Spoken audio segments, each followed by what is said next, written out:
Hello दोस्तों, आपका AMS YouTube channel में स्वागत है। मैं आपके लिए आज कुछ ऐसी रोचक बातें लेकर आया हूं जो बहुत सारे ऐसे लोग हैं जिनके मन में यह भ्रम बना हुआ है कि हमारे देश के यशस्वी प्रधानमंत्री श्री नरेंद्र मोदी जी ने लॉकडाउन के तीसरे चरण की घोषणा कर दी है, जो 3 मई से बढ़ाकर 17 मई तक कर दिया गया है।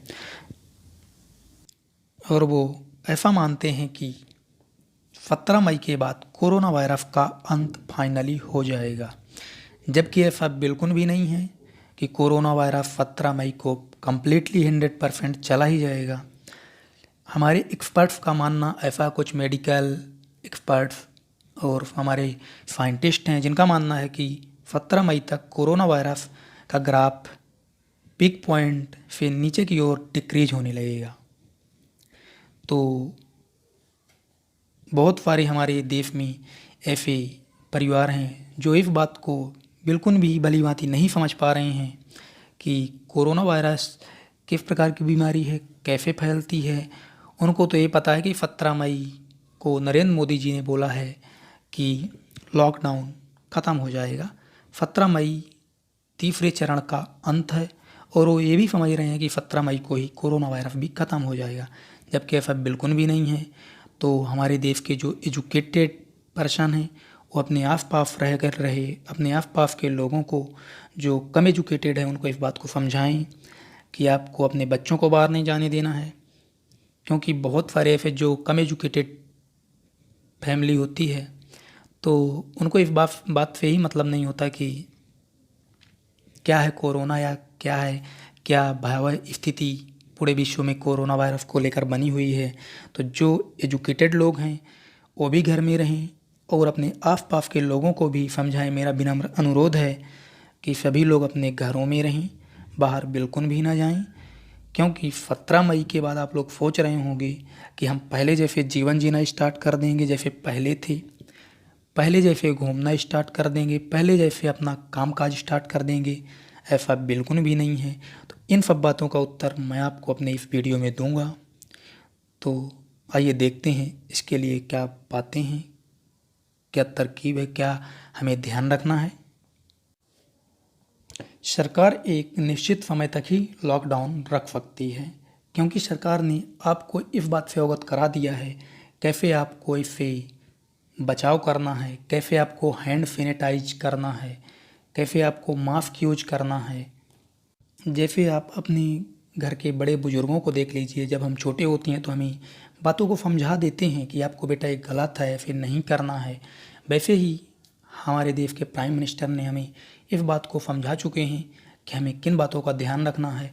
और धीरे धीरे अब लॉकडाउन ख़त्म भी होता जाएगा और सरकार भी इतनी सख्ती नहीं दिखा पाएगी, क्योंकि कोरोना वायरस फैलने के बाद देश की स्थिति क्या है ये आप 40 दिन के लॉकडाउन में भली भांति काफ़ी अच्छे से समझ चुके हैं। और कई बड़े देश America, Italy, France, Spain, China से आप काफ़ी कुछ सीख चुके हैं। अब जो समझदार हैं वह आगे लंबे समय तक अपनी दिनचर्या, काम करने का तरीका समझ लें। सरकार 24 घंटे 365 दिन आपकी चौकीदारी नहीं करेगी और ना कर सकेगी। आपके एवं आपके परिवार का भविष्य आपके हाथ में है। लॉकडाउन खोलने के बाद सोच समझकर घर से निकलें एवं काम पर जाएं व नियमानुसार ही अपना कार्य करें। क्या लगता है आपको 17 मई के बाद एकाएक कोरोना चला जाएगा, हम पहले की तरह जीवन जीने लगेंगे? नहीं, कदापि नहीं। ये वायरस अब हमारे देश में जड़ें जमा चुका है। हमें इसके साथ रहना सीखना पड़ेगा। कैसे, ये जान लीजिए। सरकार कब तक लॉकडाउन रखेगी, कब तक बाहर निकलने में पाबंदी रहेगी।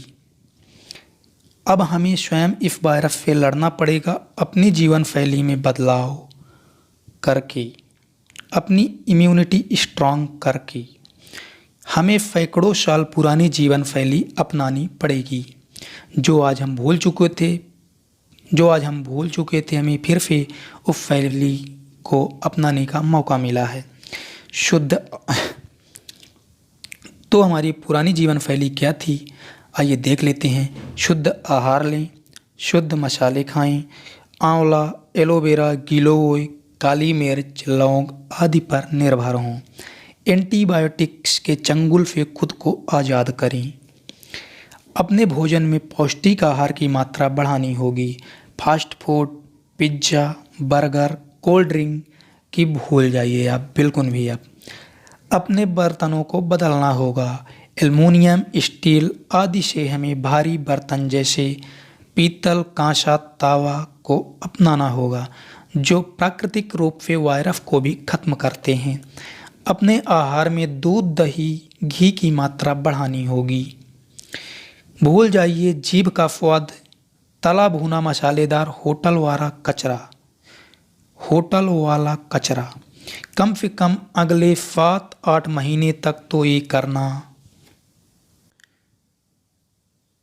कम से कम अगले 7-8 महीनों तक तो ये करना ही पड़ेगा, तभी हम सरवाइव कर पाएंगे। और जो नहीं बदलेंगे वो मुश्किल में पड़ जाएंगे और दूसरों को भी मुश्किल में डालेंगे। यह कोई एक आदमी से संभव नहीं है, इसे एक सामाजिक आंदोलन बनाना है। इस बात को मानकर इन पर अमल करना शुरू कर दें। मेरा यही सभी देशवासियों से, भाइयों एवं बहनों से अनुरोध है। बाकी ज़िंदगी आपकी, फैसला आपका। तो ऐसे ही लेटेस्ट अपडेट पाते रहने के लिए मेरे चैनल को लाइक करें।